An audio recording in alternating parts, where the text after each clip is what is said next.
రండి. సామెతలు 15వ అధ్యాయము.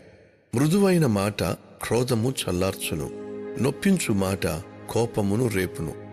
జ్ఞానుల నాలుక మనోహరమైన జ్ఞానాంశములు పలుకును, బుద్ధిహీనుల నోరు మూఢవాక్యములు కుమ్మరించును. యెహోవా కన్నులు ప్రతి స్థలము మీద ఉండును, చెడ్డవారిని మంచివారిని అవి చూచుచుండును.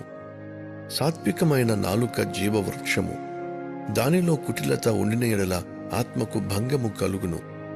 మూఢుడు తన తండ్రి చేయు శిక్షను తిరస్కరించును, గద్దింపునకు లోబడువాడు బుద్ధిమంతుడగును. నీతిమంతుని ఇల్లు గొప్ప ధననిధి, భక్తిహీనునికి కలుగు వచ్చుబడి శ్రమకు కారణము. జ్ఞానుల పెదవులు తెలివిని వెదజల్లును, బుద్ధిహీనుల మనస్సు స్థిరమైనది కాదు. భక్తిహీనులు అర్పించు బలులు యెహోవాకు హేయములు, యథార్థవంతుల ప్రార్థన ఆయనకు ఆనందకరము. భక్తిహీనుల మార్గము యెహోవాకు హేయము, నీతిననుసరించు వానిని ఆయన ప్రేమించును. మార్గము విడిచిన వానికి కఠిన శిక్ష కలుగును, గద్దింపును ద్వేషించువారు మరణము నొందుదురు. పాతాళమును అగాధ కూపమును యెహోవాకు కనబడుచున్నవి, నరుల హృదయములు మరి తేటగా ఆయనకు కనబడును గదా. అపహాసకుడు తన్ను గద్దించు వారిని ప్రేమించడు, వాడు జ్ఞానుల యొద్దకు వెళ్ళడు. సంతోష హృదయము ముఖమునకు తేటనిచ్చును, మనోదుఃఖము వలన ఆత్మ నలిగిపోవును. బుద్ధిమంతుని మనస్సు జ్ఞానము వెతకును, బుద్ధిహీనుల మూఢత్వము భుజించెదరు. బాధపడువాని దినములన్నీయు శ్రమకరములు, సంతోష హృదయునికి నిత్యము విందు కలుగును.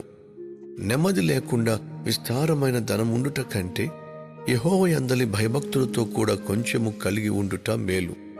పగవాని ఇంట క్రొవ్విన ఎద్దు మాంసము తినుట కంటే ప్రేమగల చోట ఆకుకూరల భోజనము తినుట మేలు.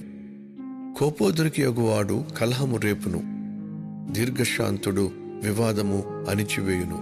సోమరి మార్గము ముళ్ళ కంచె, యథార్థవంతుల త్రోవ రాజమార్గము. జ్ఞానము గల కుమారుడు తండ్రిని సంతోషపెట్టును, బుద్ధిహీనుడు తన తల్లిని తిరస్కరించును. బుద్ధి లేని వానికి మూఢత సంతోషకరము, వివేకము గలవాడు చక్కగా ప్రవర్తించును. ఆలోచన చెప్పువారు లేని చోట ఉద్దేశములు వ్యర్థమగును, ఆలోచన చెప్పువారు బహుమంది ఉన్న ఎడల ఉద్దేశములు దృఢపడును. సరిగా ప్రత్యుత్తరమిచ్చిన వానికి దాని వలన సంతోషము పుట్టును. సమయోచితమైన మాట ఎంత మనోహరము. క్రిందనున్న పాతాళమును తప్పించుకొనవలని బుద్ధిమంతుడు పరమునకు పోవు జీవమార్గమున నడుచుకొనును. గర్విష్ఠుల ఇల్లు యెహోవా పెరికివేయును, విధవరాలి పొలిమేరను ఆయన స్థాపించును. దురాలోచనలు యెహోవాకు హేయములు, దయగల మాటలు ఆయన దృష్టికి పవిత్రములు. లోభి తన ఇంటి వారిని బాధపెట్టును, లంచము అసహించుకునివాడు బ్రతుకును.